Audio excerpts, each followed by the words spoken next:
O'zbekning dollardagi milliarderi Iskandar Mahmudov haqida 10 ta fakt. Birinchisi, Putinga eng yaqin oligarxlardan biri Iskandar Mahmudov 1963-yil Buxoroda tug'ilgan va uning boyligi 7.3 milliard dollarni tashkil etadi.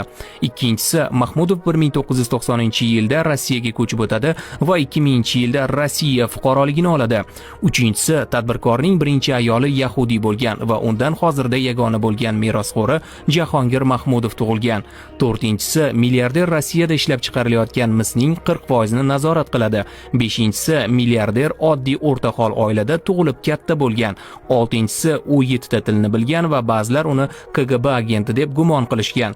Yettinchisi, Mahmudov 2017-yilgacha o'qotar qurollar ishlab chiqaradigan Kalashnikov konserniga ham egalik qilgan. Ya'ni ruslar faxrlanadigan Kalashnikov egasi o'zbek bo'lgan. Sakkizinchisi, milliarder Rossiyada transport, metallurgiya, mudofaa sanoatidagi yirik bizneslar egasidir. To'qqizinchisi, u Ukraina, Buyuk Britaniya kabi mamlakatlarda qora ro'yxatga kiritilgan g'arb uchun xavfli shaxslar qatorida turadi. 10-inchisi, uning sevimli mashg'ulotlaridan biri Janubiy Afrika sohillarida akula ovlashdir. O'zbeklardan Rossiyada faqat mardikor emas, balki ta'sir doirasi baland bo'lganlar ham bor. Siz ko'pchilik bilmagan yana qaysi o'zbek milliarderini yoki millionerlarni taniysiz?